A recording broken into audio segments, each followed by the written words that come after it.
E, aliás, esse é o maior truque do diabo, encher a vida da gente de coisa.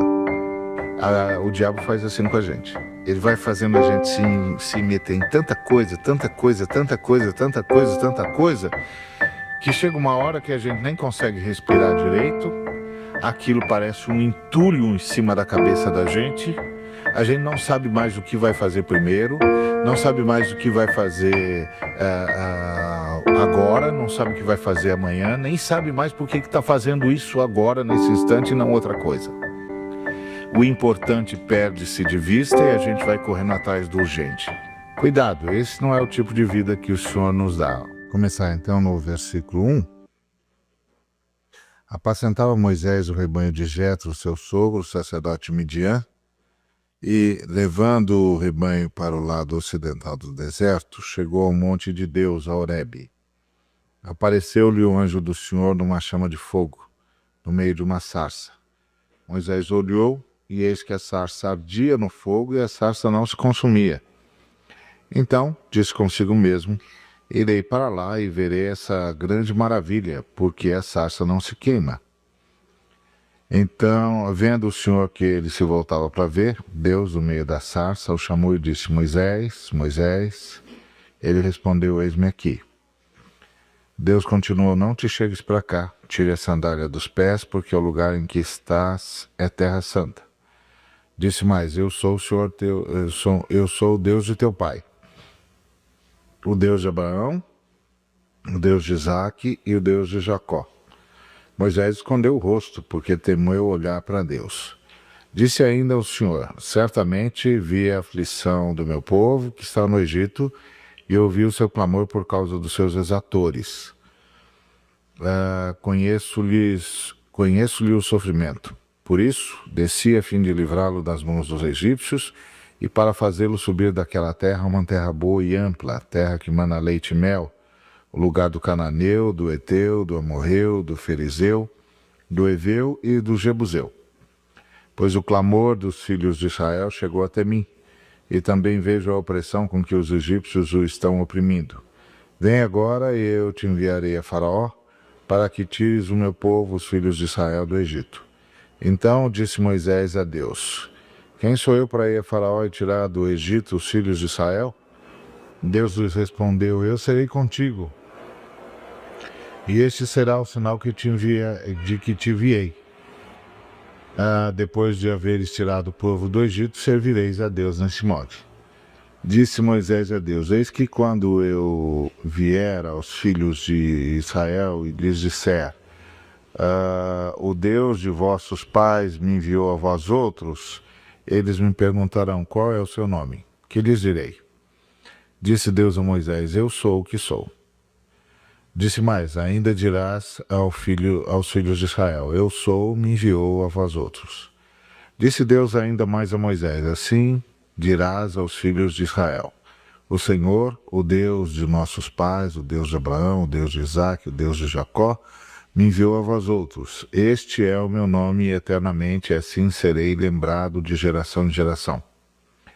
Vai, ajunta os anciãos de Israel e dize-lhes: o Senhor, o Deus de vossos pais, o Deus de Abraão, o Deus de Isaque, o Deus de Jacó, me apareceu dizendo: em verdade vos tenho visitado, e eis que vos tem visto o que vos tem sido feito no Egito. Portanto disse eu: far-vos-ei subir da aflição do Egito para a terra do cananeu, do eteu, do amorreu, do ferizeu, do eveu, do jebuseu, para uma terra que mana leite e mel. E ouvirão a tua voz, irás com os anciãos de Israel ao rei do Egito e lhes dirá: o Senhor, o Deus dos hebreus, nos encontrou. Agora, pois, deixa-nos ir ao caminho de 3 dias para o deserto, a fim de que sacrifiquemos ao Senhor, nosso Deus. Eu sei, porém, que o rei do Egito não vos deixará ir, se não for obrigado por mão forte. Portanto, estenderei a mão e ferirei o Egito com todos os meus prodígios que farei no meio dele. Depois vos deixará ir. Eu darei mercê a este povo aos olhos dos egípcios, e, quando sairdes, não será de mãos vazias. Cada mulher pedirá à sua vizinha e à sua hóspeda várias joias de prata, e joias de ouro e vestimentas, as quais porei sobre os vossos filhos e sobre as vossas filhas, e despojareis os egípcios. Vamos orar?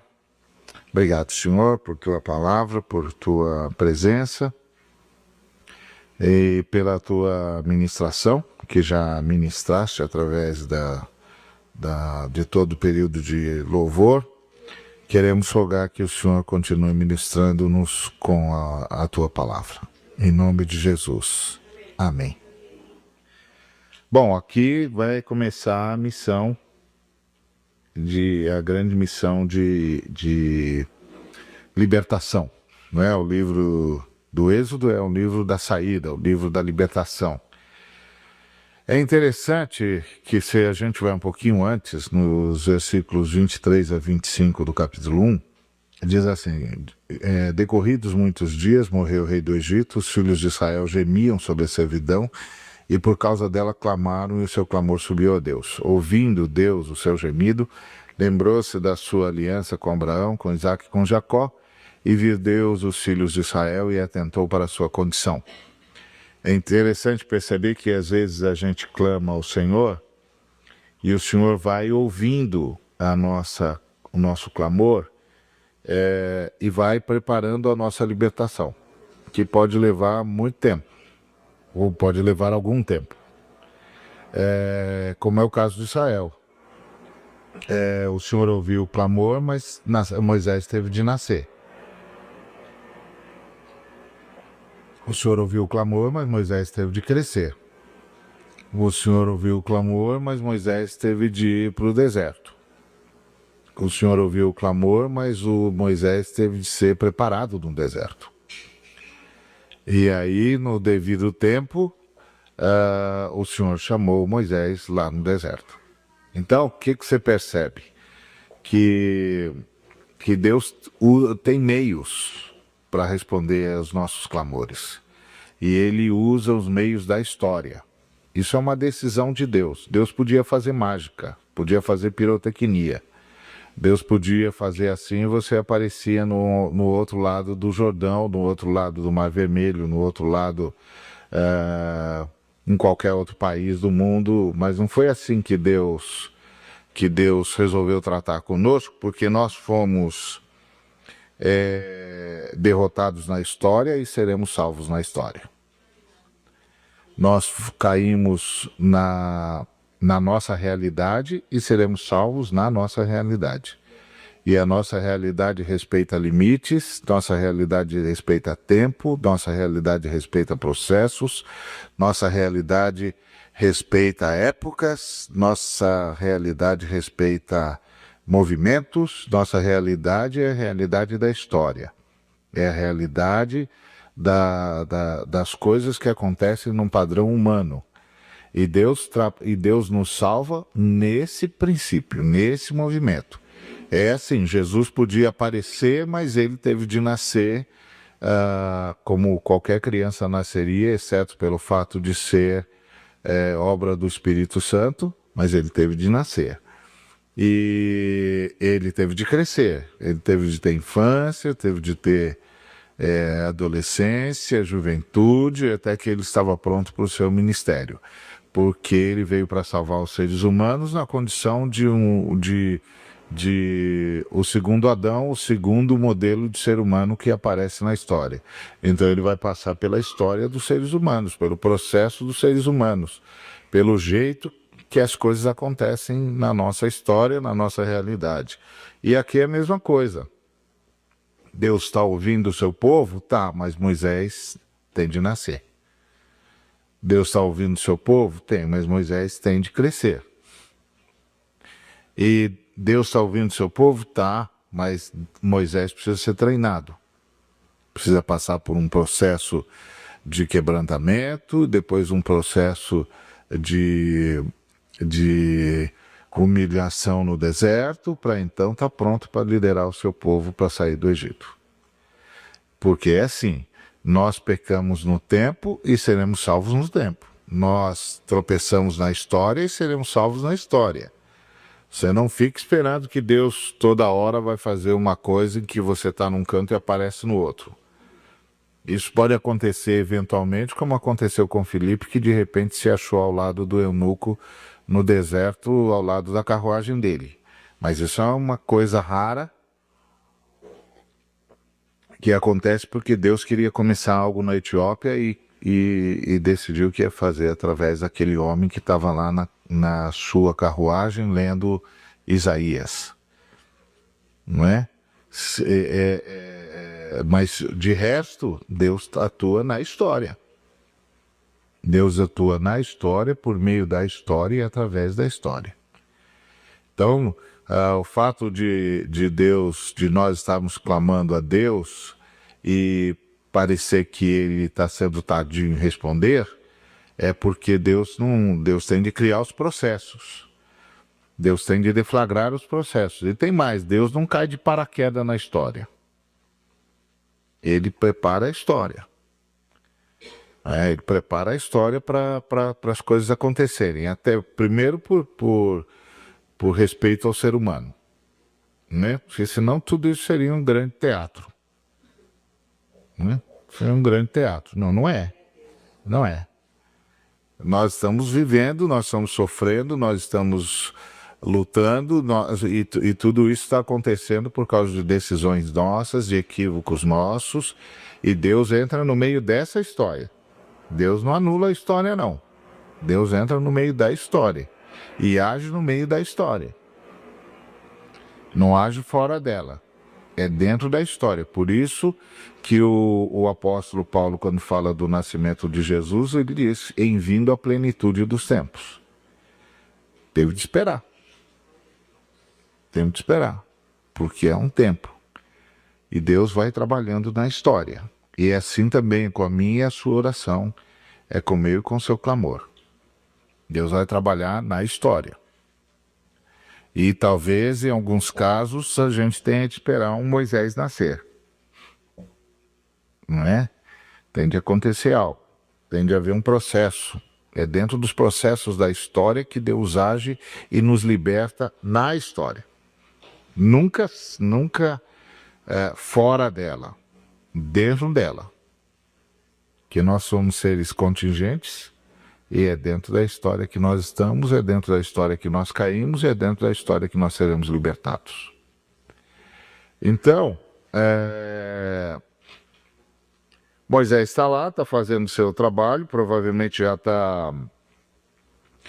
já está conformado com a sua nova situação, afinal de contas já são cerca de 40 anos. Então ele já está conformado porque, 40 anos não são 40 dias, né? Então é um tempo suficiente para você se conformar a um montão de coisa. Para você, inclusive, jamais pensar no passado. Já foi, já era, faz 40 anos. Não é? 40 anos é muito tempo, não é?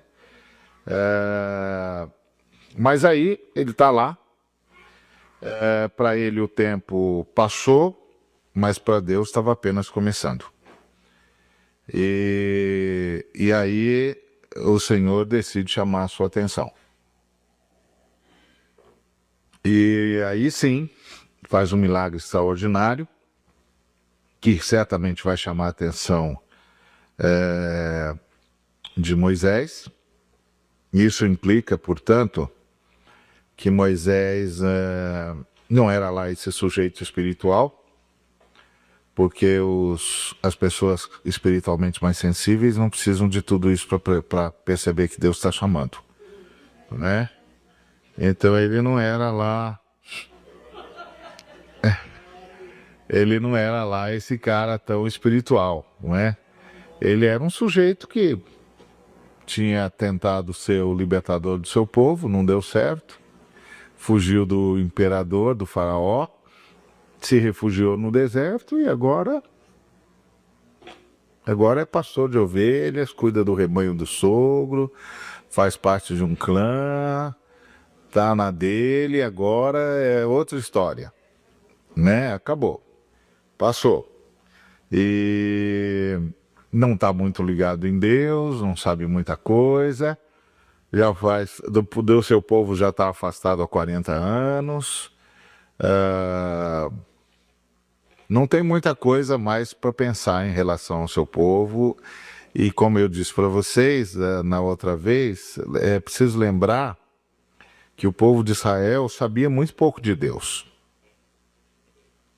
Só sabia que Deus tinha aparecido para os seus ancestrais, para os seus 3 patriarcas, e mais nada. Mais nada, era uma voz. Era uma voz que falou no deserto com Abraão, que depois falou com Isaac, e depois falou com Jacó. E pronto, depois não falou mais. Não falou mais. Com exceção de José, que teve sonhos, acabou. São 400 anos de silêncio. Não é? 4 gerações que ouvem falar de um Deus que não fala mais. Não é? Ouvem falar de um Deus que falou há 400 anos. É de impressionar, não é de impressionar? A gente não consegue resistir um dia sem ter um sinal de Deus. É verdade. Um dia que já demora a responder a nossa oração, a gente não sente mais a presença de Deus, a gente entra em pânico. Hoje eu não senti, não sei se o senhor está chateado comigo. São 400 anos de silêncio. 400 anos de silêncio. E eles não sabiam nada de Deus, a não ser que ele prometeu que os tiraria do Egito depois de um determinado tempo, que ele mesmo disse, 400 anos, e que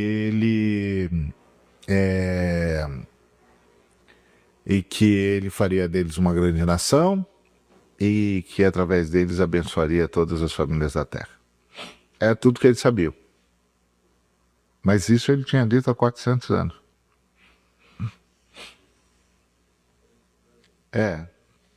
Eles estão 400 anos sem ouvir falar mais nada. Mas continuam servindo a Deus. Isso significa que Deus os manteve na fé, como mantém a minha e você. Não é? A outra coisa que isso fala é que Deus não é tagarela. Não é? Aliás, desconfie desse pessoal que tem sempre uma palavra de Deus. Deus não é tagarela, não. Deus, quando tem para falar algo para falar, vai e fala, e depois não fala mais.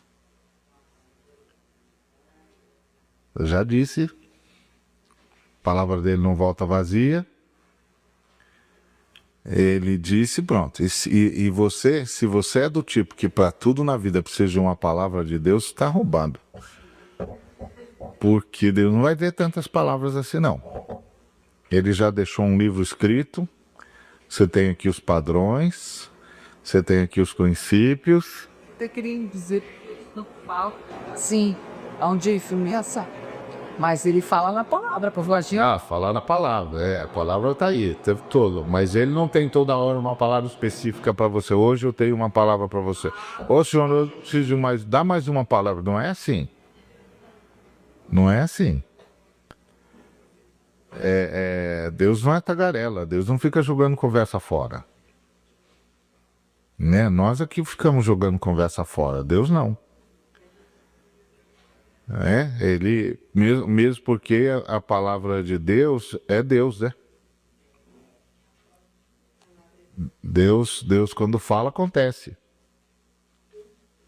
Não é isso? Então, Deus quando fala, acontece. É por isso que às vezes encontro uns irmãos e eles falam assim, Deus está me curando, eu recebi uma palavra de cura e eu estou afirmando essa palavra e determinando essa palavra. Eu digo, eu não vou duvidar da sua fé, mas em toda a escritura, quando Deus curou, curou. É assim, quando Deus diz, Levanta e anda, o sujeito levanta e anda. Quando Deus diz Lázaro sai para fora, o Lázaro sai para fora. Quando o Senhor diz Talita cume, é Talita cume. Não tem essa história de o Senhor dar uma palavra, agora você fica repetindo a minha palavra, daqui uma semana eu vou voltar, você vai ver que você já vai estar melhorzinho. Não tem isso não. Eu não vi isso em nenhum lugar nas Escrituras. E como eu já vi milagres de cura e eu mesmo já fui curado miraculosamente, todas as vezes que eu vi Deus agir foi assim. Tá feito, tá feito. É imperativo. Quando eu fui curado de uma lesão do coração, por exemplo, e aí eu posso dar o meu próprio testemunho, porque aí é mais fácil, né? Você fica contando outros testemunhos, o sujeito diz, não, esse é o meu mesmo. O irmão chegou do meu lado e disse... Deus mandou dizer para você que está curando você de uma lesão do coração. Eu disse, tá bom, eu vou no médico. No mesmo que fez os exames e disse que eu estava com a lesão.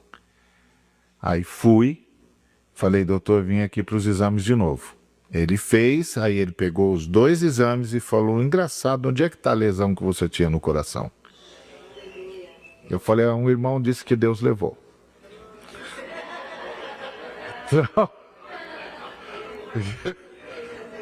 Porque Deus quando faz.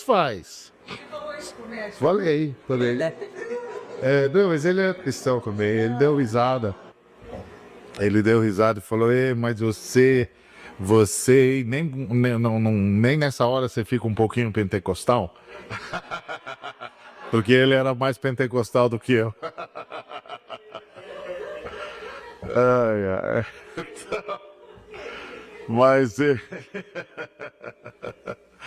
Mas todas as vezes que eu vi Deus fazer, e eu mesmo já orei por cura e já vi Deus curar, foi assim. Quando você termina de dizer, você está curado em nome de Jesus, o sujeito levanta e anda. É importante o senhor tocar esse ponto, porque muitas vezes a gente vê os irmãos com essa confusão, né? Tipo assim, recebe uma profecia que foi curado, né, de uma determinada lesão, do problema de saúde, e abandona o tratamento e as consequências são graves. Lá em Santo André tem um pastor que está indo para a cadeia porque disse para uma menina de 15 anos que Deus tinha curado o câncer dela e que ela não precisava mais fazer o tratamento. Então a menina morreu e o médico fez o boletim de ocorrência.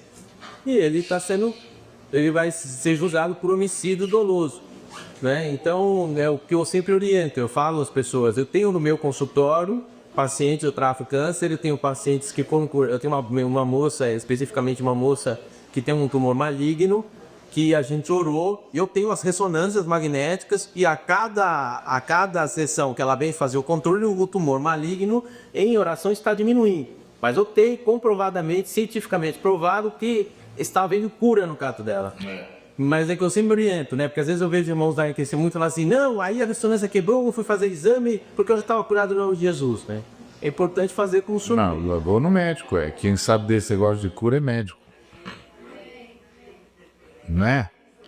Eu vou lá, porque o que Deus faz, você não precisa ter medo de botar a prova para ninguém. Se Deus fez, fez. Se não fez, não fez. Não é? Agora eu vou ficar dizendo, não, Deus fez, eu acredito. Sim, mas você tá ficando pior, hein? Não, quando Deus faz. Eu não vi nunca Deus fazer alguma coisa pela metade. Quando ele faz. Ponto final. Quando ele dá uma palavra de cura, ele dá uma palavra de cura. Quando ele não dá, também não dá. E esse é o ponto. Eu já vi Deus fazer coisas extraordinárias. Eu me lembro de uma vez que eu estava na UTI, o sujeito estava... Os médicos disseram para ele que ele ia morrer, disseram para a família que ele ia morrer em 1 dia ou 2, e a família me pediu para ir lá, eu cheguei lá, aquele homem entubado, daquele jeito, e eu disse, bom senhor, o que eu faço aqui? E aí ele me disse, repreende a morte. Eu falei, O senhor tem certeza?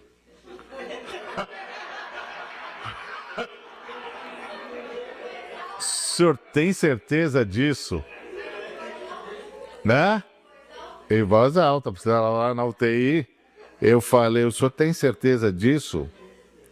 E ele disse no meu coração, repreende a morte. E eu repreendi. Não foi em voz gritada, é lógico. Não é? Porque eu também não tenho tanta fé assim.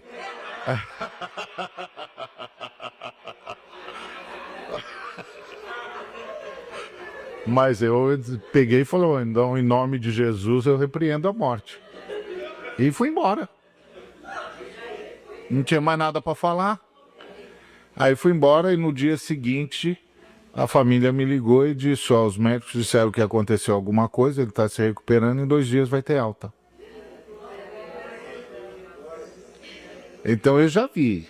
Eu posso dizer porque eu já vi. Com esses olhos que, se não forem arrebatados, vão ressuscitar.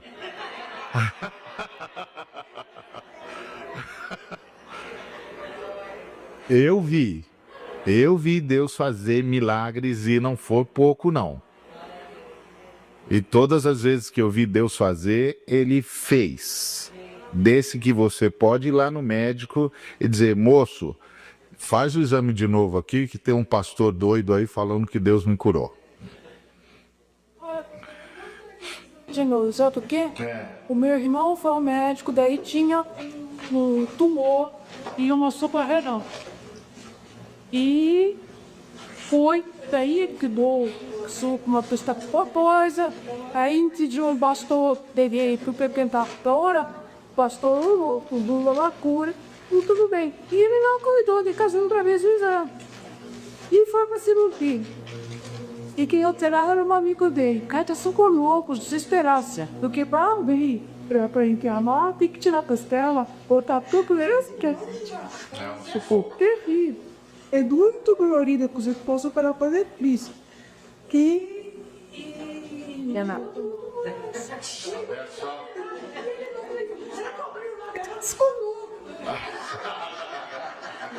Uns morrem por fé demais e outros sofrem por falta de fé.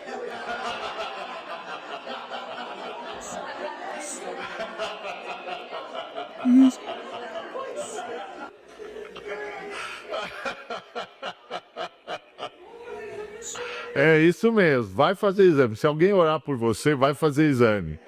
Porque numa dessas você pode não precisar mais fazer cirurgia. Mas a ideia é essa, que quando Deus faz, faz. Então a palavra de Deus, por isso que Deus não é tagarela, porque a palavra de Deus, quando ele diz haja luz, há luz. Essa. Que a palavra é Deus, não é isso que está escrito? No princípio era a palavra estava com Deus e a palavra era Deus. Todas as coisas foram feitas por intermédio da palavra e sem a palavra nada do que foi feito se fez. E a palavra se fez carne e habitou entre nós. E vimos a sua glória, a glória do unigênito do Pai. É certo? Porque a lei veio por meio de Moisés, mas a graça e a verdade vieram por meio de Jesus Cristo. Não é assim que está escrito? É assim que está escrito. Então, palavra de Deus não é uma coisa solta ao vento. Não é? Então, vocês viram, ele ficou 400 anos sem dizer nada. E não foi. E depois ele repetiu isso depois de Malaquias. Depois de Malaquias, ele ficou mais 400 anos sem falar nada. Até que veio a palavra de Deus a João no deserto. Não é assim que está escrito? 400 anos depois. João vestia vestes de camelo, comia gafanhotos e mel silvestre. Não é? E aí João começou a dizer, arrependei-vos porque é chegado o reino de Deus. Não é? E multidões de toda a Judéia vinham a João para serem batizados por ele. Não é? E os fariseus foram até ele e perguntaram quem é, para que digamos a quem nos perguntou. És porventura o Cristo? E aí ele vai contando a história dele, que vocês já sabem, mas nós não vamos falar sobre isso. Então deixa eu voltar para esse texto. Esse negócio de ficar falando a Bíblia vai empolgando a gente, aí a gente vai lembrando, vai falando, um texto chama o outro, né? Então, mas aí o Senhor fez no seu tempo. E tem sempre de lembrar disso. Não importa quanto você ore, o Senhor fará no seu tempo. E o seu tempo será o melhor tempo para todos nós. Ainda que a gente não consiga perceber num primeiro momento. Por isso que fé é fé no caráter de Deus. Não é fé no poder de Deus, é fé no caráter de Deus. Que Deus está fazendo o melhor, da melhor forma, no melhor tempo. E isso é uma história de fé. Que é fé no caráter de Deus. Então Moisés estava lá e o Senhor foi chamar a atenção do Moisés. Ele não devia ser um sujeito lá muito sensível ao Senhor. Então, e você vê que isso é uma coisa que o Moisés vai lá porque ele é chamado a atenção por um fenômeno inexplicável, que é uma sarça, que é um elemento que até incendeia espontaneamente com o calor do deserto, mas essa não se consumia.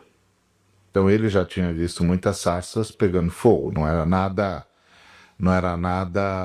extraordinário uma sarça pegar fogo, mas essa não se consumia. Isso é que era o extraordinário. E isso também fala muito do nosso Deus, porque quanto mais extraordinário é o que ele faz, mais comum é o elemento que ele usa. Porque ele escolheu as coisas que não são para envergonhar as que são. Não é? Quanto mais extraordinário o que Deus faz, mais comum é o elemento que ele usa. Para que fique claro que o vaso é de barro, mas o tesouro é do Senhor. Não é? Então é questão da humildade. Por isso que Deus age através dos humildes. Bem-aventurados os humildes de espírito, porque deles é o reino dos céus. Os soberbos não têm nada a ver com Deus, Deus também não tem nada a ver com eles. Porque Deus fala através dos elementos mais simples e mais humildes. Quanto mais simples, quanto mais comum, mais propício para ser usado pelo Deus Todo-Poderoso. Porque Deus fala ao simples. É a exultação de Cristo quando disse: graças te dou, ó Pai, porque escondeste isso de sábios e entendidos e revelaste aos pequeninos. Não é? Deus se revela aos pequeninos. Deus escolhe sempre os humildes. Então, nunca nos esqueçamos disso. Quando você encontrar um camarada que se diz servo de Deus e que anda com o rei na barriga, você diz: bom, tem algum problema aí. Tem algum problema aí. Esses servos de Deus com o rei na barriga, com pompa e circunstância, querendo ser tratado como se fosse o senhor do mundo, como se fosse o dono da cocada preta, cuidado. Não está batendo, não está batendo. Você pode dizer, ó, você pode até ser de Jesus, mas que não parece, não parece. Só é preciso uma força para identificar você com Jesus, mas dá um trabalho, é uma coisa de louco. Não é? A coisa de louco. Eu me lembro que uma vez eu fui pregar num lugar e me veio num enorme igrejona com um montão de pastor e tal. Aí veio um pastor falar comigo e ele tinha um terno de uma cor que eu não sei dizer que cor que é, que eu sou ruim de cor. Mas era alguma fruta qualquer dessa aí. Aí a camisa era da mesma cor, a gravata era da mesma cor, O sapato era da mesma cor, a meia era da mesma cor, e ele veio falar comigo em nome de Jesus. E eu fiquei olhando para ele assim. Sei. Tô entendendo, irmão. Foi o Senhor Jesus que disse isso para você. Mas o Senhor Jesus está te deixando gastar uma nota preta com roupa, hein, irmão? Porque essa roupa aí você mandou fazer, né? Porque não acho isso aí em lugar nenhum. Ninguém tem sapato, meia, calça, cinto, camisa, gravata e paletó igual. Eu não vou perguntar as outras coisas, porque pega mal. Ô, irmão, para com isso, irmão. Para com isso, que isso é feio, irmão. Daqui a pouco os caras não vão acreditar que você é servo de Jesus. Como é que eles vão acreditar que você segue o homem da Galileia que andava de sandália nas estradas poeirentas? Vai ficar difícil, irmão. Vai dar trabalho os caras acreditarem. Eles vão ter que fazer um esforço muito grande. Tá vendo? Às vezes nós mesmos testemunhamos contra Deus. Nós mesmos testemunhamos contra Jesus. Porque as pessoas já leram sobre Jesus, elas já ouviram sobre Jesus, elas sabem, não combina com Jesus. Não combina com Jesus. O que combina com Jesus é a humildade. O que combina com Jesus é a simplicidade. O que combina com Jesus é o humilde, o comum, o simples, o que está no meio do povo, o que se envolve, o que todo o povo reconhece como parte de si. O que é de fácil acesso. Isso é o que combina com Deus. Porque Deus fala através dos humildes.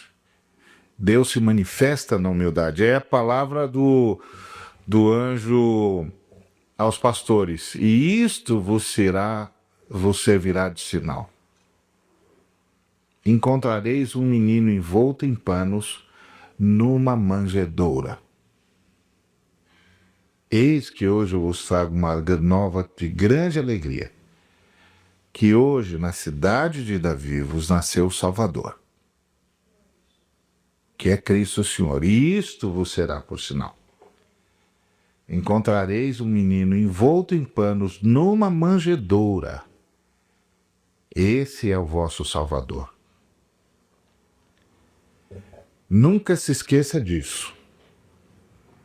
Nunca se esqueça disso. Quando você perceber que está se afastando da simplicidade, está se afastando da humildade, que está começando a gostar da pompa e da circunstância, cuidado. Você está se afastando de Jesus. Isso não quer dizer que você não possa ter acesso a tudo isso. Você pode ter acesso a tudo isso, mas você não pode amar isso. Você não pode se apegar a isso. E você não pode dar a isso a importância que isso, de fato, não tem. Porque Deus escolhe as sarças. Porque o poder é de Deus e não do objeto que ele escolheu. Entendeu? Eu fui pregar num lugar e um outro pregador ficou envergonhado e foi dar bronca nos colegas que me levaram para pregar lá, porque eu fiquei assim olhando para ele, sem entender o que ele estava falando, mas ele ficou bravo com os caras porque os caras me puseram para ficar no meio do acampamento. É um acampamento da denominação sobre missão.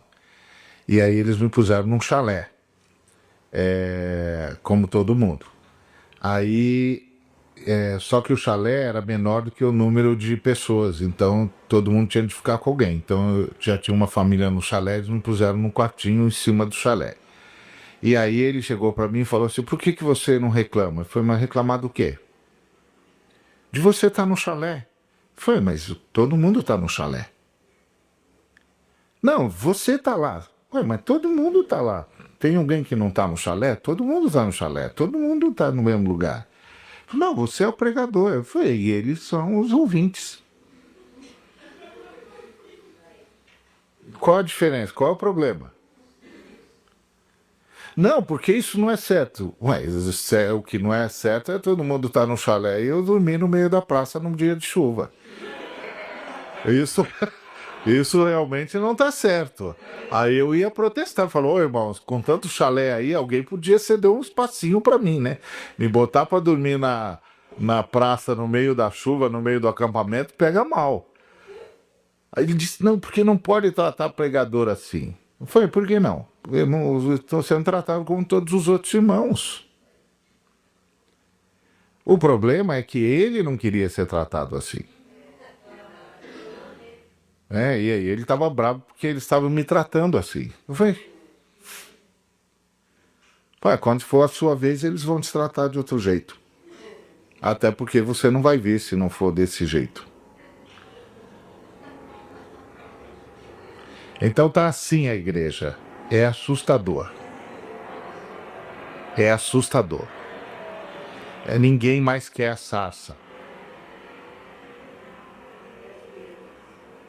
Querem as pirâmides. O topo, Zé, que eu peguei. Então, irmão, cuidado com isso. Cuidado com isso. Isso não é de Deus. Isso não é do Senhor. Então, o Senhor usou um elemento comum, chamou a atenção do Moisés. Aí Moisés foi lá. Aí, quando ele foi para ver o que era aquilo, o Senhor disse, olhe, mas não venha. Não te chegues para cá, tira as sandálias dos pés, porque o lugar em que estás é terra santa. E isso aqui é maravilhoso. Não é santo porque uma sarça está incendiando, porque outras sarças incendiavam. É fogo espontâneo. É santo porque esse fogo é do Senhor. Porque o Senhor está lá. Então o que santifica um lugar não é o formato nem a arquitetura do lugar. É se o Senhor está lá. E esse é o ponto. E o Senhor está nos lugares mais inusitados, como uma manjedoura, por exemplo.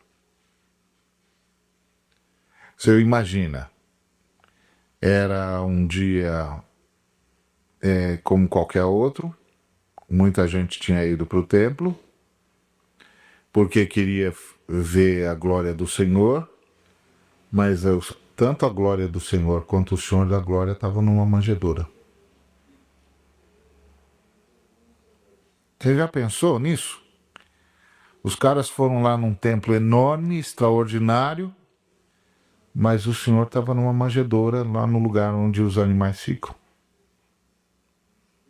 E era lá que era para tirar a sandália dos pés. Não é depois, não. Quando Jesus está entrando com o burrinho, eu mesmo fui lá no templo e eles falam assim, o que eles estão fazendo aquele barulho lá fora? Nós estamos aqui, né? Exatamente. Eles estão lá.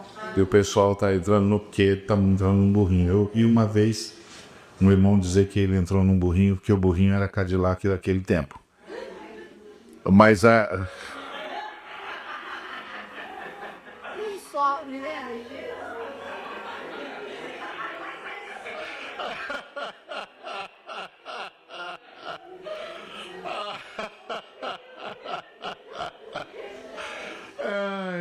eu não sei como é que ele tem coragem. Eu acho que ele não assistiu Ben-Hur.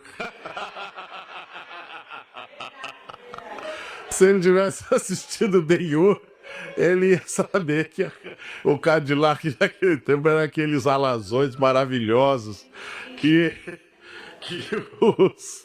os romanos e os árabes criavam, que era um negócio bonito de se ver, aquelas bigas maravilhosas, enfeitadas.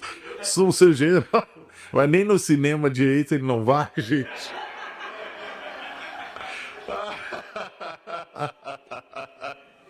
Se tivesse assistido o Ben-Hur, não falava uma bobagem daquela.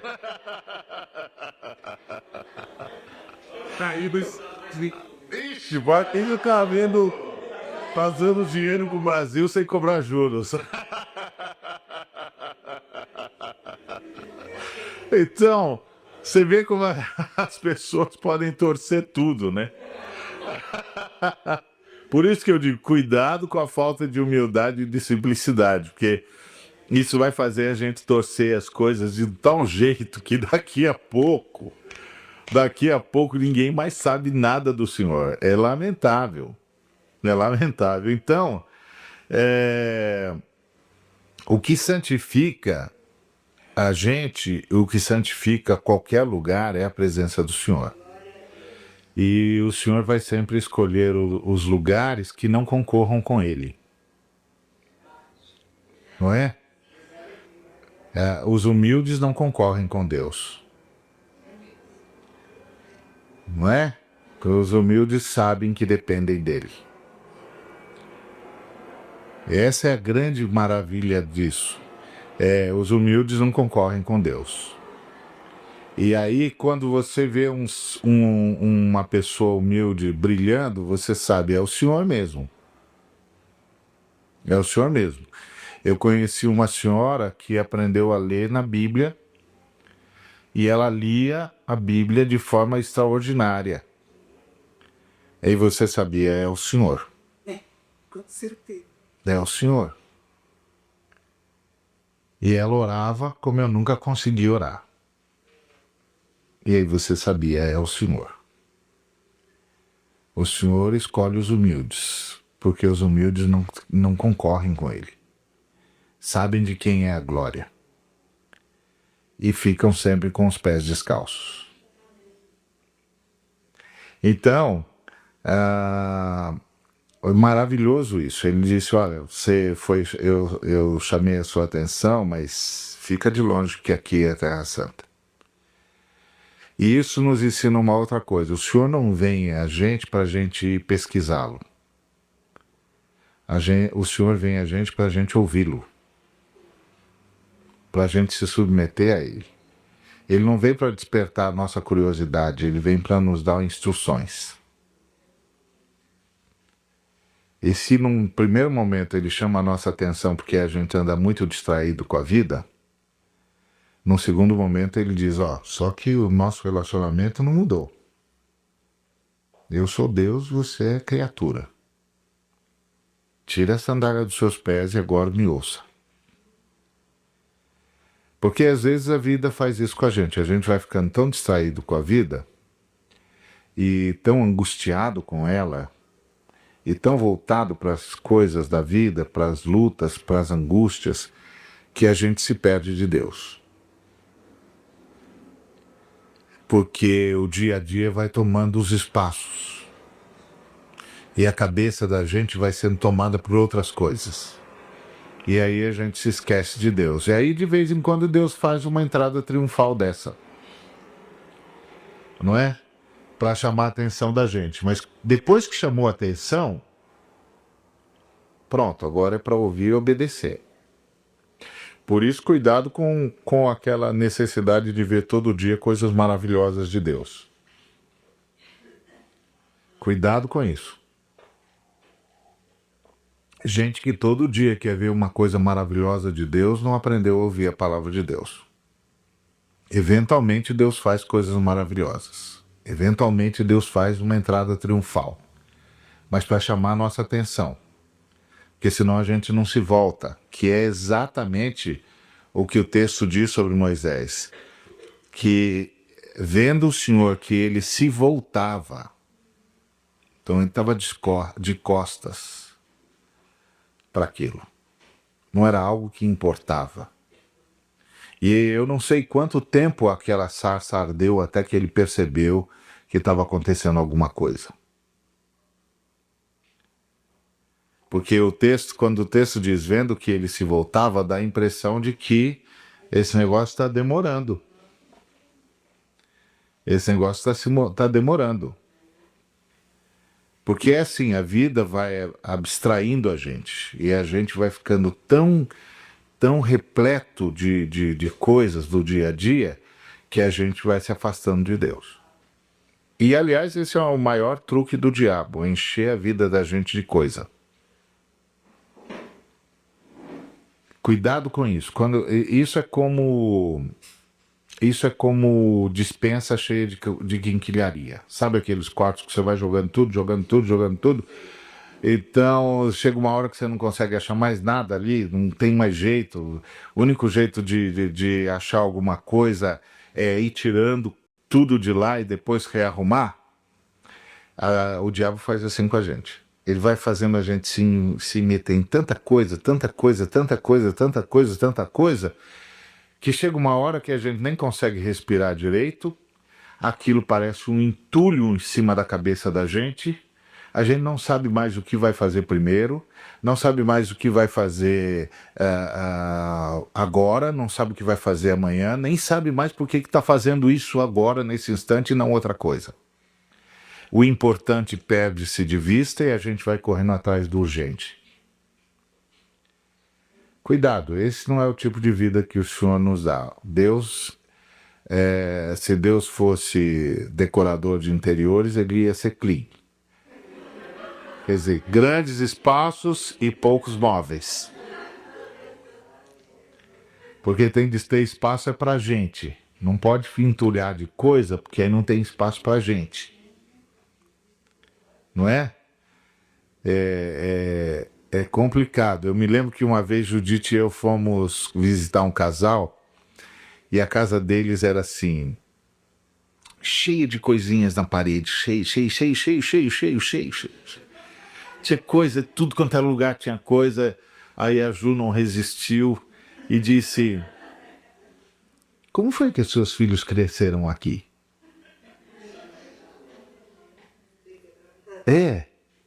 Aí a mãe falou assim: eu os fiz entender que não era para tocar em nada nunca. Eu só de pensar, se ouvir isso, eu senti um frio na espinha. Eu falei: ei, pronto, é melhor não falar nada mais. Porque não dá. Não tinha espaço pra gente lá. Tinha coisa demais, quinquilharia demais, as paredes eram cobertas, tudo bonitinho. Se fosse um, dois ou três. Quando é um montão de coisa, você fica perdido, né? Você nem sabe mais qual que você já viu e qual que você não olhou. Então, é muita coisa. Você fica desejando ter um mapa da parede para ver se... Mas era impressionante. Não tinha espaço pra gente lá. Olha, Jesus não trabalha assim. Jesus trabalha com espaço para as pessoas. E para ter espaço para as pessoas, não pode ter esse montão de coisa. Não pode ter esse montão de quinquilharia na cabeça da gente. Por isso, primeira coisa, se você está nessa fase em que a vida parece um redemoinho, para e diz para Deus: Deus, como é que eu faço para rearrumar esse quarto? E me ajuda a jogar fora o que eu não preciso mais. Me ajuda a abrir mão das coisas que não são essenciais. Me ajuda a abrir mão das coisas que já estão entulhando isso aqui. Eu não consigo mais me mexer. Quando eu cheguei aqui, eu podia deitar no espaço que eu quisesse. Hoje eu mal consigo sentar. Então preciso arrumar isso aqui. Mas arrumar significa que eu tenho de me livrar de um montão de coisa. Tenho de abrir mão. Então, Deus chama a atenção de pessoas. E depois que chamou a atenção de pessoas, ele passa a falar com elas. Porque o espaço de Deus é para as pessoas, não são para as coisas. Então, não fique esperando tanta coisa maravilhosa, maravilhosa, maravilhosa. Não é assim que Deus trabalha. Não é assim que Deus fala conosco. A Bíblia diz que ele nos leva a pastos verdejantes, que ele refrigera a nossa alma, que ele nos guia às águas tranquilas. Tá certo?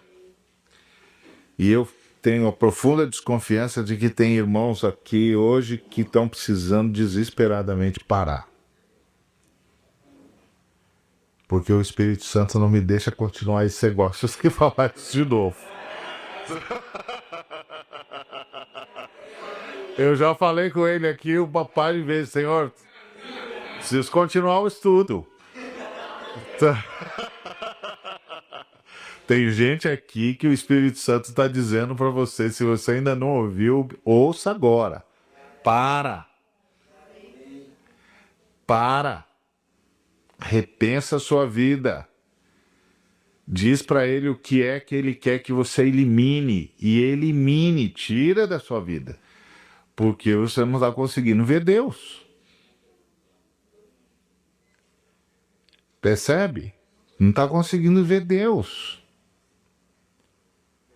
E aí ele quer falar, mas não dá. Tem tanta coisa chamando a sua atenção que essa sarça vai ficar um tempão.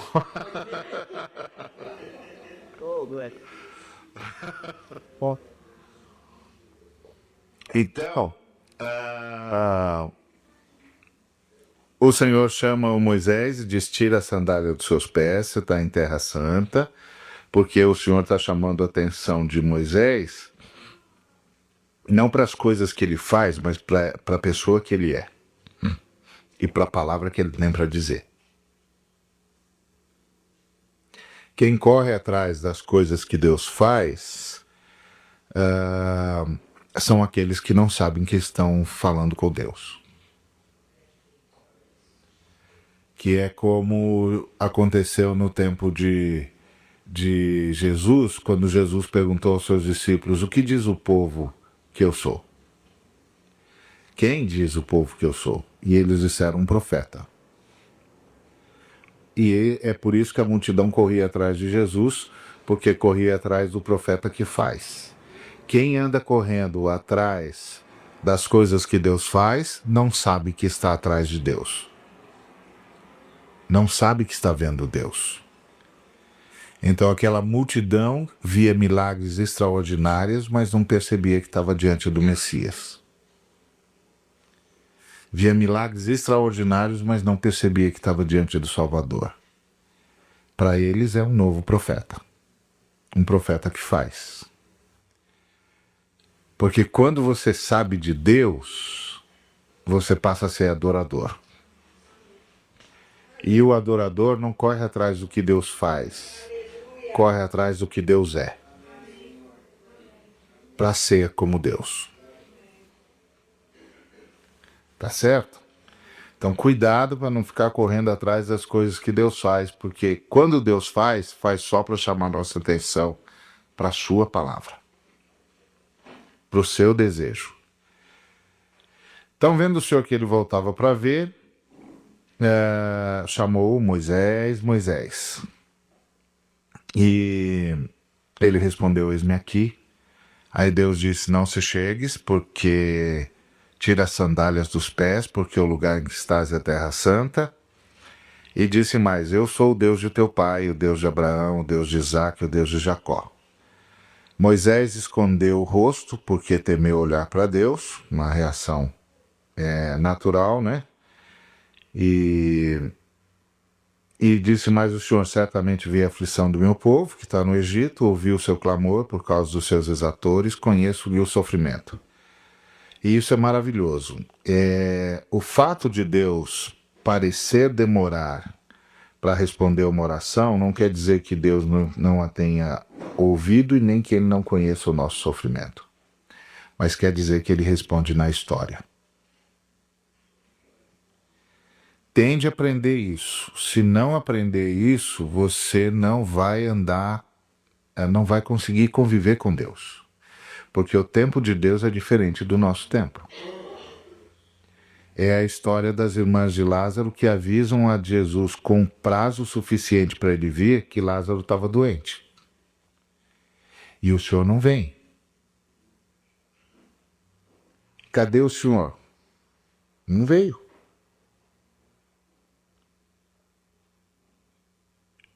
E aí, quando ele decide vir, os discípulos dizem: olha, é melhor não ir porque os judeus estavam querendo matar o Senhor. Os de Judá estavam querendo matar o Senhor. Aí o Senhor diz: não, vamos lá ver o nosso amigo Lázaro que ele está dormindo. Aí os discípulos dizem, não, se ele está dormindo, então não está mais com problema, então não precisa ir se arriscar para ver um sujeito que está dormindo. Aí Jesus disse, mas vocês são difíceis mesmo, hein? Lázaro morreu. Vamos lá porque o Lázaro morreu. Aí os discípulos dizem, não, mas se morreu nós vamos chegar tarde. Até que o Tomé disse, vamos com ele para morrer com ele também. Você vê que Jesus sofria com aqueles meninos, né?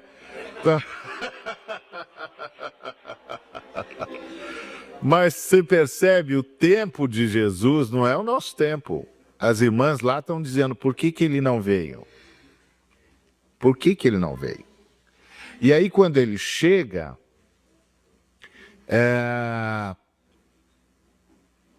ele está morto, já tá enterrado há 4 dias. E lá tinha uma doutrina espúria de que durante 3 dias ainda podia ressuscitar, depois do 4º esquece. Não é? Aí Jesus chega e o que as irmãs dizem? Se o Senhor tivesse vindo antes, ele não teria morrido. Que é sempre como nós reagimos. Senhor, demorou. Demorou, hein, Senhor? Não podia vir antes? Então, cuidado, que o tempo de Deus não é o nosso tempo. E aí o Senhor diz para elas, eu sou a ressurreição e a vida. Quem crê em mim, ainda que esteja morto, viverá. Sou eu que determino essas coisas. Então, o tempo de Deus não é o nosso tempo. E para andar com o tempo de Deus, no tempo de Deus, precisa ter esse nível de compreensão. Deus tem o seu tempo. E Ele está cuidando de tudo na história. Porque uma coisa tem de ficar claro, Deus tem caráter e Deus tem palavra. E como nós caímos na história, Ele disse que nos salvaria na história. Ele disse, o filho da mulher pisará a cabeça da serpente. Então é o filho da mulher. Não vai acontecer, não vai aparecer ninguém vindo de disco voador, não. É o filho da mulher, é ele no tempo certo. Quando vier a plenitude dos tempos. Porque Deus tem de administrar a história respeitando você. Tá certo? Porque Deus não está fazendo o experimento, Deus está lidando com gente que tem consciência. Consciência que exerce um espaço que Ele mesmo cedeu. Então, o fato de Deus parecer estar demorando não quer dizer que Ele não saiba da oração, nem que não saiba do sofrimento. Quer dizer que o tempo dele é diferente do nosso. E nós temos de ficar onde Ele disse para a gente ficar. Até que ele venha. Que foi o que Ele disse para Pedro quando ele chamou Pedro para ir consigo. E o Pedro disse, e o João não vem? Lá no finalzinho de João, e o Senhor disse, o que você tem a ver com João? Se eu quiser que ele fique aqui até que eu volte, ele fica aqui até que eu volte. Quanto a você, vem e me segue, eu estou chamando você. Você vê que o Pedro era um cara usado, está lá do lado de Jesus ressurreto. Mas ele já estava se acostumando com Jesus ressurreto, porque a gente se acostuma com tudo. A gente se acostuma até com as maravilhas. A gente se acostuma com tudo. Entendeu? Por isso que nossa oração tem de ser constante ao Senhor. Senhor, tem piedade de nós. Porque nós não somos nada mais, nada menos do que pecadores. Tem piedade de nós. Porque a gente consegue se acostumar até com as coisas maravilhosas. É impressionante, mas a gente consegue. Então, o Senhor desce e diz assim: eu vim ouvir o clamor dos meus filhos. Eu vi a opressão dos seus exatores. E isso é outra coisa que você tem de lembrar. Se é verdade que Deus está a favor dos humildes e está com os humildes, também é verdade que ele está contra os opressores.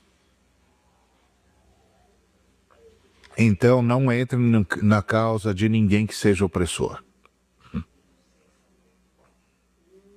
Não participe disso. Não participe da opressão de jeito nenhum. Não importa quem seja, não participe disso. Porque Deus está contra. E se você ficar do lado dele, você vai ficar contra Deus. Não participe da opressão. Porque se você participar, você vai estar contra Deus. Porque se é verdade que Deus está a favor dos humildes, também é verdade que Deus está contra a opressão. E eu vou dizer uma coisa para você: não tem dinheiro que pague ou ficar contra Deus. Então, o Senhor disse: o clamor dos filhos de Israel chegou até mim. Vem agora e eu te enviarei para Faraó, para que tires o meu povo, os filhos de Israel, do Egito. Eu gosto de Deus porque Deus trata essas coisas com uma simplicidade. Quem é que vai a Faraó assim? Não é? Quem é que vai a Faraó assim? O sujeito está lá no deserto há 40 anos. É um sujeito que já se conformou em ser um pastor das ovelhas do sogro. Como é que é isso? Não, eu vou te enviar para o Faraó para que você tire o meu povo de lá. Quem vai a Faraó assim? Quem Deus quiser. Quem Deus disser, você vai. Eu? É você mesmo, você está indo agora. É você mesmo. Você vai lá. E você diz: não, eu não. É você mesmo que vai. Eu disse que é você, porque você pode se preparar. Não, mas tem gente muito melhor. É, tem mesmo, mas vai você mesmo. Aliás, essa é uma bobagem, né? Dizer, tem gente muito melhor, você ficar pensando que Deus vai jogar confete em você, ele vai dizer: é verdade, tem mesmo gente muito melhor. Mas...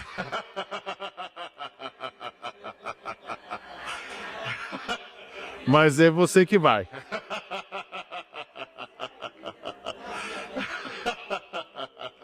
É você mesmo. Foi porque eu escolhi, foi por você que vai, porque eu escolhi, pronto.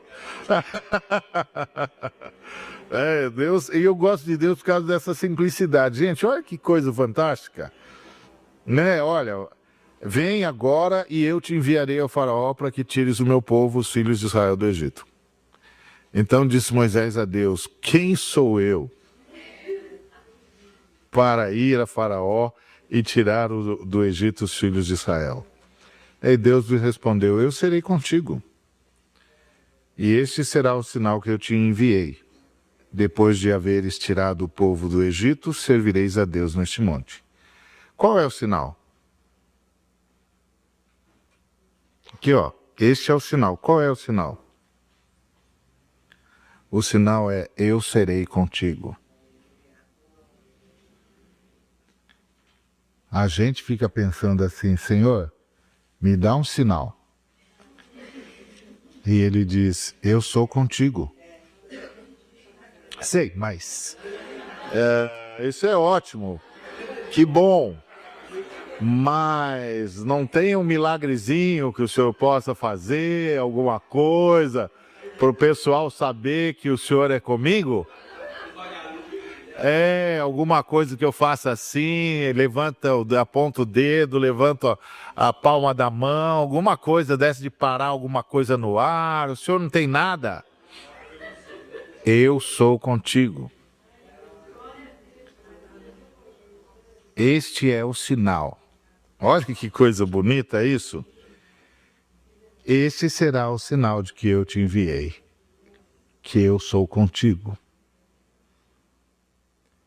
Em outras palavras, eu vou te enviar, você vai passar por todo mundo, porque eu sou contigo. Você vai falar o que tiver de falar, porque eu sou contigo. Percebe? Hoje, um camarada de uma revista evangélica, que eu não lembro mais qual, me mandou um artigo, uma pergunta que era assim: pastor, eu queria que o senhor falasse sobre qual é o segredo do sucesso do ministério. Mas por favor, justifique pra gente, tal, porque eu estou escrevendo uma matéria. Aí eu abri 1 de Pedro e escrevi: humilhai-vos perante a poderosa mão de Deus, que ele no seu devido tempo vos exaltará. Esse é o segredo. E o texto fala por si, não precisa justificar nada. Não é? Deus abençoe você, boa matéria, espero que venda muito. Não vai... O sujeito, eu fico pensando, o que ele está pensando que é o ministério dos servos de Deus? O que deu nesse povo? Esse povo ficou louco. Talvez o sucesso que ele tá... Isso, né? Outra coisa. Talvez. Não sei o que é sucesso. Sucesso que eu sei é aquele que o Senhor está contigo. Não é? É isso que eu serei contigo. E esse é o sinal. Então, esse é o sinal para mim, para você, para toda a nossa vida. O sinal de que nós vamos fazer o que temos de fazer não é as coisas que acontecem maravilhosas à nossa volta. É a comunhão do Senhor conosco. Isso é um privilégio, gente. Isso é um privilégio. Isso é um privilégio. Você poder falar com Deus é um privilégio. Deus está com você é um privilégio. Jesus andar com você é um privilégio. Não tem nada maior do que isso. Tem nada melhor do que isso. O Senhor é contigo por onde quer que fores. E não tem bênção maior do que essa, que o Senhor seja contigo. Esse é o sinal. Esse é o grande sinal de que está tudo bem com você, porque o Senhor é contigo. E aí você vai andando no caminho do Senhor, né? E aí ele disse, e aí depois que você tiver tirado o povo do Egito, vocês vão me servir aqui no deserto. Eu gosto dessa simplicidade. Nós somos assim, nós transformamos tudo num bicho de 7 cabeças. Não é? Mas Deus é simples. Se Deus quer, vai acontecer. Então não importa quanto custa, não importa quanta pompa tenha, não importa quantos soldados existam entre você e qualquer outra coisa, se o Senhor quer, é o que vai acontecer. Então, o Senhor quer que você faça alguma coisa, não importa quanto custa, o dinheiro é dele mesmo. Então, ele é soberano, ele vai fazer. Um irmão falou assim, puxa, eu queria fazer aquele projeto com casais e tal, fazer aquela vila para casais, mas vai custar 1 milhão e pouco. Aí eu falei, sei, e daí? Aí ele disse, então, é muita coisa. Eu falei, meu filho, a única coisa que você tem de saber é se Jesus quer que você faça isso. Se Jesus quer que você faça isso, dinheiro ele tem. Isso não é problema para ele. O problema é saber se ele quer que você faça isso. Se é ele que quer, se é ele que quer. 1 milhão e R$1 é a mesma coisa. Tá certo? É a história lá daquela história do homem que eu já contei, que chegou para o senhor e disse: um dia para o senhor é igual a 1000 dias? E o senhor disse: é. Então $1 e $1 milhão, $1 bilhão é a mesma coisa. E o senhor disse: é. Então 1 minuto e 1 milênio para o senhor é a mesma coisa? É. Então $1 trilhão e $1 é a mesma coisa? É. Bom, então o senhor podia me dar alguns milhares de dólares. Ele disse: é, me espera alguns segundos.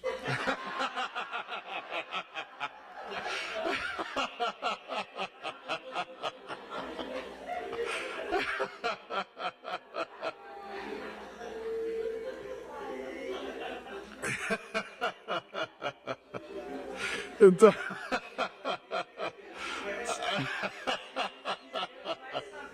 Então, a questão é só saber o que é que o senhor quer. O que o senhor quer? Para onde que o senhor está indo? Qual é a tua vontade, Senhor? Porque é isso que nós somos. Nós somos aqueles que oram: seja feita a tua vontade.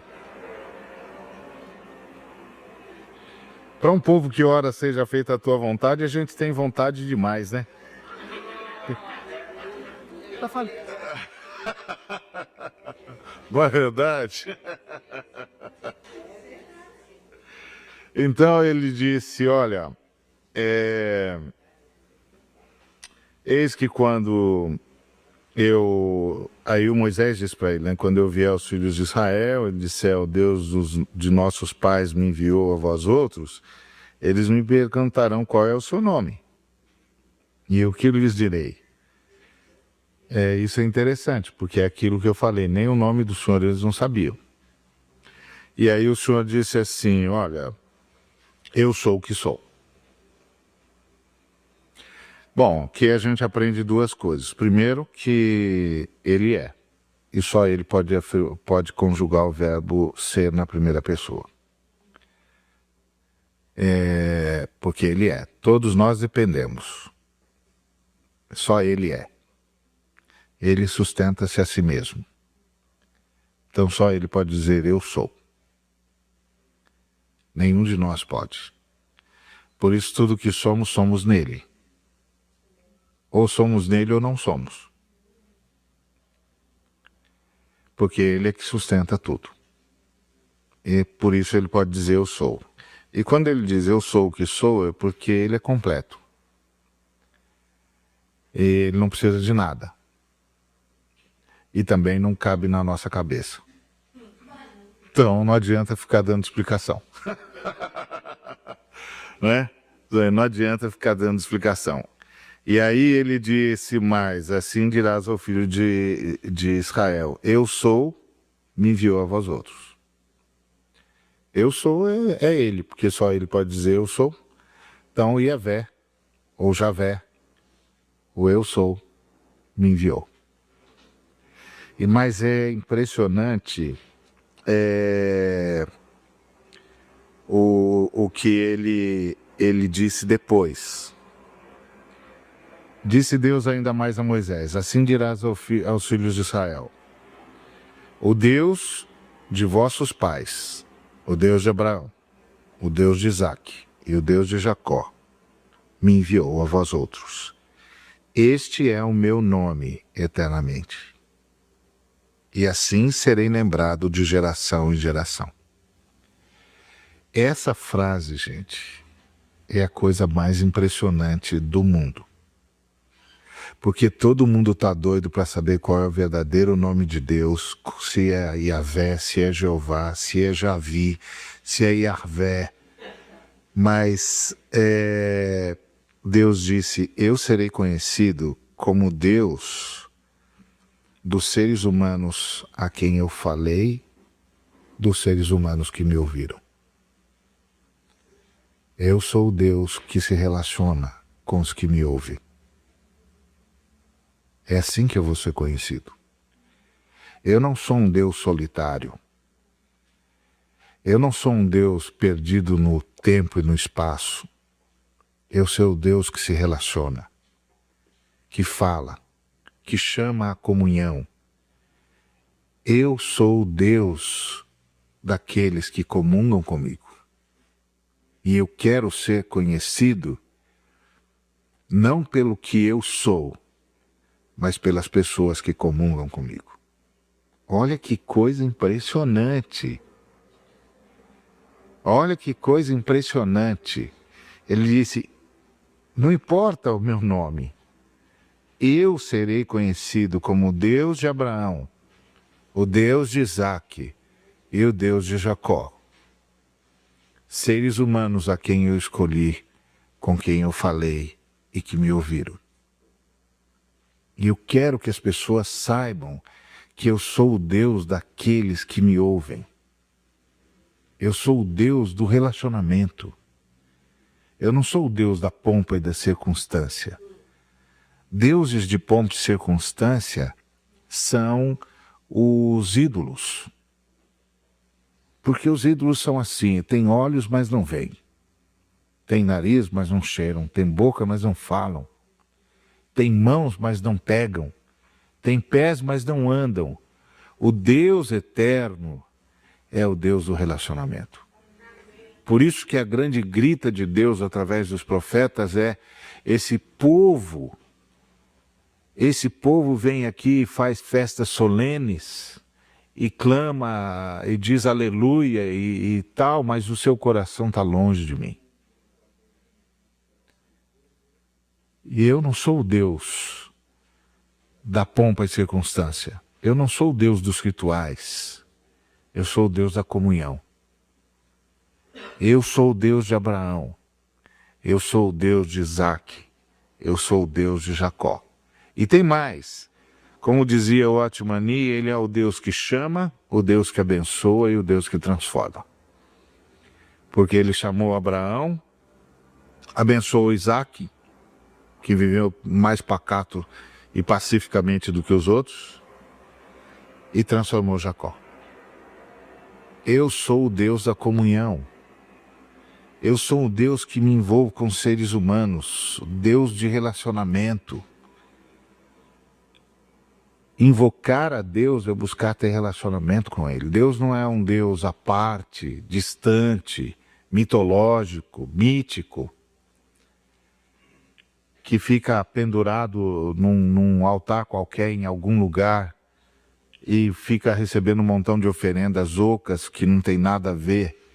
Deus que se apresentou é o Deus que abraça e é abraçado. É o Deus que ama e é amado. É o Deus que busca e que é achado. Esse é o nosso Deus. É por esse nome que Ele quer ser conhecido. Ele não quer ser conhecido como o eu sou. Ele quer ser conhecido como seu Deus. Exatamente. O Deus de cada um de nós. O Deus que se relaciona conosco. O Deus verdadeiro que veio atrás de mim, me encontrou tateando nas trevas e disse, haja luz. E houve luz. O Deus que encontrou um errante em Ur dos Caldeus e disse, sai da sua casa, sai da sua parentela e vai para o lugar que eu vou mostrar para você. Anda comigo. Esse é o nosso Deus, o Deus com quem nós andamos e que anda conosco. Como ele disse para Moisés, eu serei contigo. E este é o sinal. Porque não sabe de Deus quem sabe de Deus. Sabe de Deus quem anda com Deus.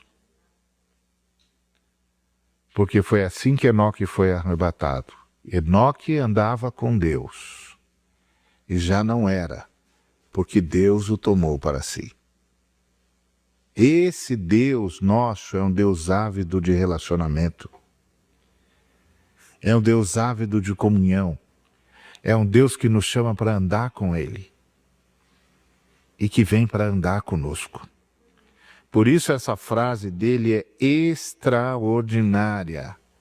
Eu sou o Deus de Abraão. Eu sou o Deus de Isaque. Eu sou o Deus de Jacó. Diga isso ao povo. O Deus que andou com eles ouviu o nosso clamor e veio nos resgatar. Percebe? Então é o Deus que anda conosco, o Deus com quem nós andamos. E aí ele disse, eu farei vocês subir da aflição do Egito para a terra do Cananeu, porque é o juízo de Deus, como ele tinha dito para Abraão lá no Gênesis 15, que quando chegasse o tempo da iniquidade, que se cumprisse o tempo da iniquidade dos cananeus, ele tomaria a terra deles. E ele diz assim, e ouvirão a tua voz, irás com os anciãos de Israel. Essa coisa é maravilhosa. Eu vou ser com você e eu vou fazer você ser ouvido. Isso aqui é maravilhoso. Sabe por quê? Porque Deus está dizendo assim, se você me ouvir, eu farei você ser ouvido. Você não precisa ter medo de nada, você não precisa de instrumento nenhum, você não precisa de coisa nenhuma. Se você me ouvir, eu farei você ser ouvido. E ninguém vai entender por que você é ouvido. Mas você saberá, você é ouvido porque você me ouviu. Se você tão somente me ouvir, eu farei você ser ouvido. Este é o sinal. Eles ouvirão a sua voz, porque você me ouviu. Esse é o segredo de andar com Deus. Ouvir a sua voz. A voz que falou com Abraão, a voz que falou com Isaac, a voz que falou com Jacó, quer falar com você também. E se você ouvir, é tudo o que você precisa. Porque a voz do Senhor liberta, a voz do Senhor é luz, a voz do Senhor traz à realidade as coisas que não são, a voz do Senhor abre caminhos, a voz do Senhor nos faz andar, a voz do Senhor nos põe de pé, a voz do Senhor nos convoca e nos carrega. Porque está escrito que Ele nos carregaria com a sua palavra. Percebe a maravilha de andar com Deus? Isso é que é extraordinário. E aí Deus diz, se você me ouvir, eles vão ouvir a sua voz. E eles vão seguir você, porque você me ouviu. E aí o Senhor, você vai lá e diz para ele. E aí você vai até com eles no rei do Egito e diz, o Deus dos Hebreus. Eu gosto dessa palavra, porque a palavra hebreu significa errantes, peregrinos. E isso é maravilhoso, porque ele diz assim, o Deus dos peregrinos nos encontrou. Deus é Deus dos humildes e dos peregrinos, daqueles que olham para esse mundo e dizem, aqui não pode ser a nossa casa. Nós não podemos ser isso. Não é possível que isso seja tudo. Gente que é peregrina na terra, que não se encanta com o que vê e que diz, não pode ser só isso. Não pode ser só isso. Porque Deus é o Deus dos peregrinos. Deus é o Deus daqueles que só acham descanso nele, que só acham casa nele, que só acham segurança nele, que só se encontram quando estão com ele. É o Deus dos peregrinos. O Deus daqueles que olham à sua volta e dizem, não é isso. Não é isso. É muito mais do que isso. São aqueles que veem a cidade que tem fundamentos. O Deus dos peregrinos nos encontrou. Isso é maravilhoso, O Deus dos peregrinos nos encontrou. E esse é o grande testemunho de todos nós. Um dia todos nós podemos chegar aos nossos e dizer: o Deus dos peregrinos me encontrou. E agora, eu não tenho mapa, mas eu sei para onde vou. Porque eu não tenho mapa, mas eu tenho uma voz que é ouvida pelas fibras do meu corpo. Vai muito mais longe do que os meus tímpanos são capazes de processar. Toma cada célula. Eu não tenho mapa, mas eu tenho uma voz. O Deus dos peregrinos nos encontrou. Isso é extraordinário. E aí Deus diz para ele, você vai lá e diga isso para ele. E disse que é para a gente ir a caminho de 3 dias para o deserto, a fim de sacrificar ao Senhor nosso Deus. E é interessante que o Senhor escolhe um lugar horrível, né? O deserto. Vocês me acharão no deserto, onde não há nada. Vocês me acharão no deserto. E eu vou levar vocês aqui para a terra que mana leite e mel. Vocês sabem, vocês que já foram a Israel, eu não conheço Israel, mas vocês sabem que aquela terra é tudo menos um lugar que mana leite e mel, né? Porque aquilo é pedra só. O que faz aquela terra manar leite e mel é a relação daquele povo com Deus. O Carlão só o Carlão me faz ficar preso à tecnologia, porque é assim, a gente se prende aos amigos, né?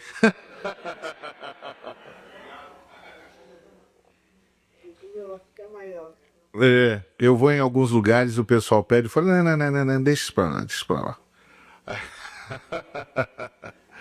Mas a coisa mais importante aqui é que ele diz, olha, o Deus dos peregrinos nos encontrou. E ele diz para a gente ir para o deserto sacrificar para ele. E é esse o chamado de Deus para todos nós. Vai para o deserto, filho. Sai desse negócio que está enredando você, sai desse negócio que parece que você pensa que é a sua segurança, sai desse negócio que você pensa que é a sua garantia, vai para o deserto, filho. Vai para o deserto, filho. Você pode continuar com tudo isso, mas viva sempre lá no deserto, filho. Para que quando as pessoas perguntarem onde está a sua segurança, você diga no deserto. Que é lá que eu me encontro com meu Deus, onde não tem mais nada para me distrair, onde sem ele as cobras vão me picar, o leão vai me devorar, o sol vai acabar comigo, o frio vai me destruir. A minha segurança está lá no Senhor, porque lá ele é meu escudo, lá ele é meu tabernáculo.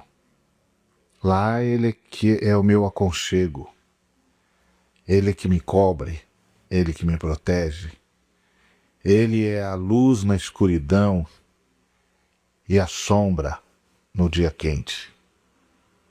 Lá está o nosso tesouro, em nenhum outro lugar. Vai para o deserto, filho. Se as coisas do mundo estão atraindo você demais, se você está começando a desejar demais essas coisas, vai para o deserto.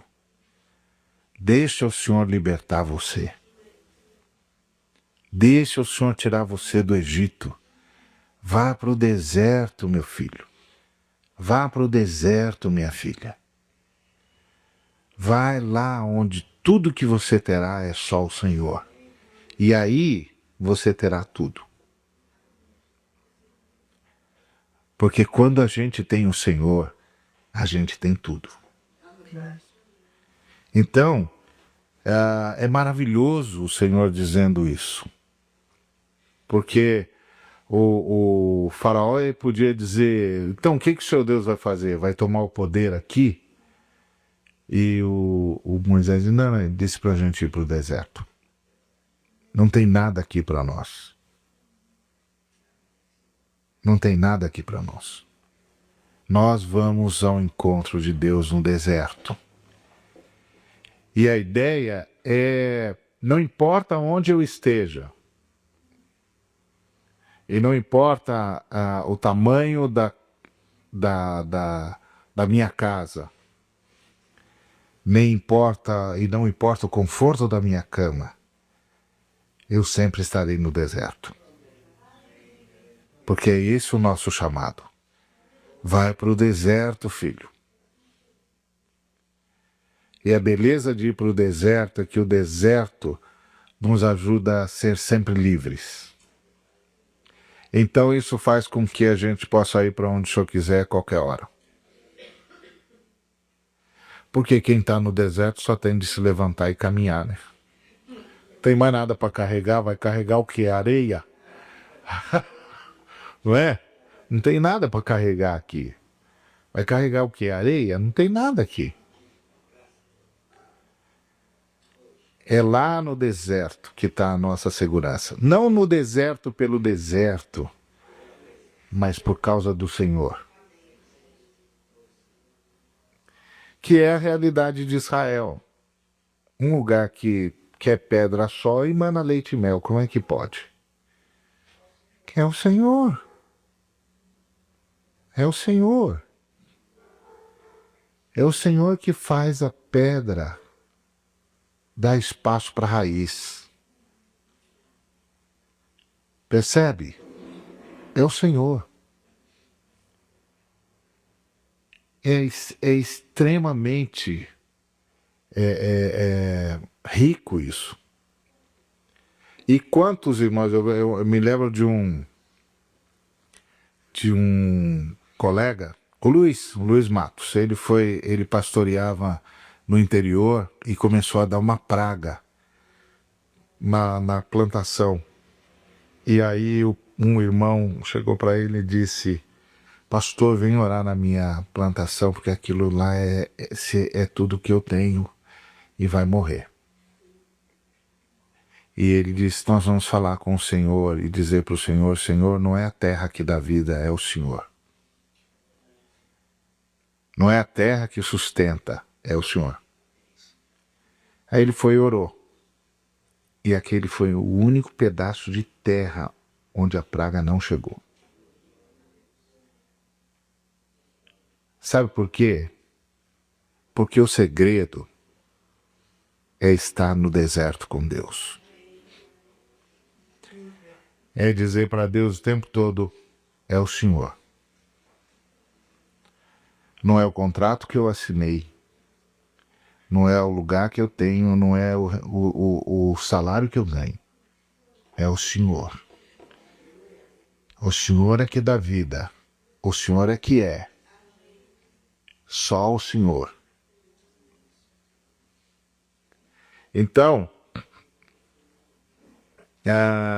mas aí o Senhor avisa para eles: bom, eu sei, porém, que o rei do Egito não vai deixar ir se não for obrigado por mão forte. E aí ele diz: portanto, estenderei a mão e ferirei o Egito, com todos os meus prodígios que farei no meio dele, depois vos deixará ir. E isso nós vamos ver isso com o seguir, mas isso é interessante, porque às vezes a gente está pedindo os prodígios de Deus, mas os prodígios de Deus são muito mais associados ao juízo do que a qualquer outra coisa. Não é? Eu me lembro que uma vez eu estava ensinando sobre aquele texto: ele vos batizará com o Espírito Santo e com fogo. E aí os irmãos aí um irmão falou assim para mim: pois é, pastor, agora eu estou buscando o batismo do fogo. Eu falei: não faça isso, porque isso aqui é juízo. Não faça isso. Porque aqui diz assim: uns ele vai batizar com o Espírito Santo e outros ele vai batizar com fogo. O fogo aqui é juízo, meu irmão. Porque ele diz que a pá dele ele tem na sua mão e ele vai separar a palha. E a palha vai queimar em fogo inextinguível. É juízo, meu irmão. Então não tem um batismo de fogo. O batismo de fogo é juízo. Falei, pode ser que em algum outro lugar fogo signifique outra coisa e em vários outros lugares significa outra coisa, mas nesse texto significa juízo. Então, os prodígios do Senhor, na maioria das vezes, estão mais ligados ao juízo do que a qualquer outra coisa. Então, cuidado. Cuidado, boquinha com o que pede, né? Como dizia a musiquinha da escola dominical. Cuidado, boquinha com o que fala. Cuidado, pezinho onde anda. O Salvador do céu tá olhando para você. Também não precisa ter tanto medo assim.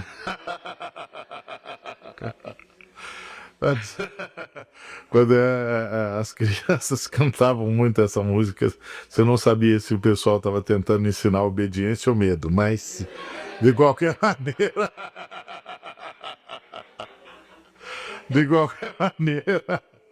há certas coisas que não se pede ao Senhor. Assim como há certas orações que Deus não quer ouvir. Então, a gente tem de lembrar isso, né? Quando vai orar. Aí ele diz, eu vou ferir o Egito com todos os meus prodígios e aí ele vai deixar vocês irem. Tá vendo como Deus vai falando a coisa como se fosse a coisa mais simples do mundo? Sabe por quê? Porque é simples mesmo. É simples mesmo, porque é Ele que faz. É Ele que faz. Nunca jamais se ouviu falar de um Deus como o nosso Deus, que trabalha para aqueles que nele confiam, esperam e confiam. Nunca jamais se ouviu falar de um Deus como o nosso Deus. Por isso que é simples. Tá certo? Então, e no final ele disse assim, eu não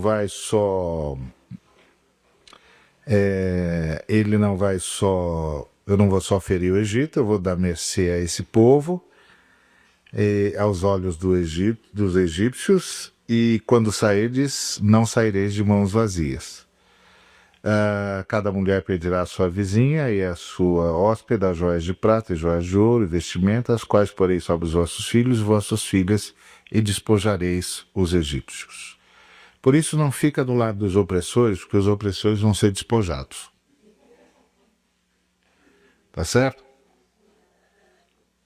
Isso é como Beltesazar, que chama Daniel depois da mão escrevendo Mene, Mene, Tekel e Parsim. Aí ele chama o Daniel, porque a mãe dele disse, olha, tem um homem sábio aqui que quando seu pai teve um sonho e tal, ele veio e ele sabia tudo que Deus, o que o sonho significava e tal. Ele era um homem que tinha um espírito dos deuses. Aí ele chama o Daniel, que está esquecido lá num canto. E aí o Daniel disse, olha, aquilo lá que está escrito lá é que você foi pesado na balança e achado em falta. E que o seu reino vai ser tirado. Ainda hoje, inclusive. E você não tem mais nada. E ele disse, não, eu te dou metade do reino e tal. Você não ouviu, né? Seu reino vai ser tirado, você não tem mais nada, acabou. Aí ele pôs um colar maravilhoso de ouro no Daniel, que foi o que sobrou do reino dele mesmo. Então, não fique nunca do lado dos opressores, porque eles vão ser despojados por Deus. Eles vão ser despojados por Deus. Deus já destruiu impérios para fazer valer a sua vontade e salvar os homens. Cuidado, muito cuidado. Tenha sempre essa sabedoria. Deus está nos lugares simples, humildes. Deus escolheu as coisas que não são para envergonhar as que são. Deus escolheu as coisas loucas para envergonhar as sábias desse mundo. Deus está nos lugares simples. Então, isso não quer dizer que você não tenha acesso a isso. Eu vou voltar a dizer. Mas que o seu coração não pode estar em lugar nenhum a não ser lá no deserto, onde só está você e Deus. Né? E aí o Senhor não só liberta os humildes, mas os recompensa, né? Do seu sofrimento, da sua angústia. Porque Deus é Deus de justiça. Deus é Deus de equilíbrio. Então, esse texto é extraordinário. Desse texto é extraordinário. No capítulo 4, depois nós vamos ver que o Moisés não consegue ter tanta fé, mas mesmo assim é usado maravilhosamente. Que é como todos nós, né? É como todos nós. Mas vamos guardar isso no coração. Se a gente guardar isso no coração, irmãos, se a gente guardar isso no coração, irmãs, a gente terá entendido quem é que está andando conosco. Eu tenho um amigo que fez um hino que eu acho, ele cantava um hino, acho que ele só traduziu. Um hino que era maravilhoso e a letra dizia: eu sei onde estou e sei quem vai comigo. Eu sei quem fez a música no silêncio da alvorada. Eu achei um tesouro na pessoa de um amigo. Foi isso que nós encontramos. Nós encontramos Deus. Nós encontramos o Senhor Jesus. Nós achamos o tesouro. Agora nós sabemos onde estamos, sabemos para onde vamos e sabemos quem vai conosco. Nós sabemos de onde vem a música que nós ouvimos no silêncio da alvorada. Porque nós, onde ninguém mais ouve nada, nós ouvimos a voz de Deus. Onde ninguém mais escuta, nós percebemos o som da sua voz. Deus está conosco, eu disse, e este é o sinal. Então vamos guardar isso no coração. Vamos deixar que o Senhor, na sua imensa bondade e misericórdia, possa conquistar o nosso coração, conquistar os nossos ouvidos, conquistar os nossos pés, as nossas mãos, conquistar-nos para Ele. Que todo sinal que a gente precise seja só o de andar com Ele. E lembre-se, Deus é o Deus dos relacionamentos. Porque Deus não pode ser explicado por um nome, mas pode ser descrito por um relacionamento. Percebe? Que é o Salmo 23. O Salmo 23 é a descrição de um relacionamento. O Senhor é o meu pastor e nada me faltará. Tá certo? Deitar-me faz em campos verdejantes, refrigera a minha alma, leva-me às águas tranquilas.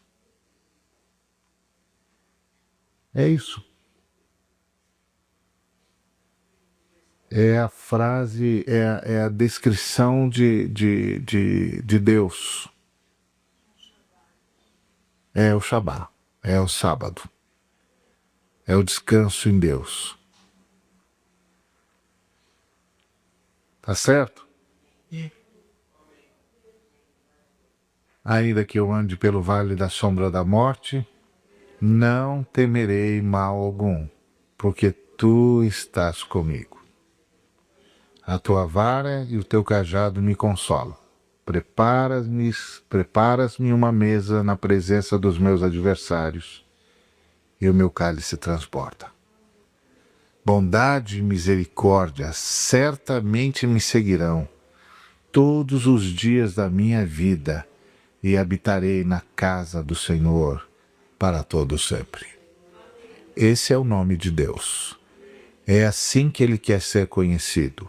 Eu sou o Deus de Abraão. Eu sou o Deus de Isaque. Eu sou o Deus de Jacó. Eu sou o Deus que anda com os homens.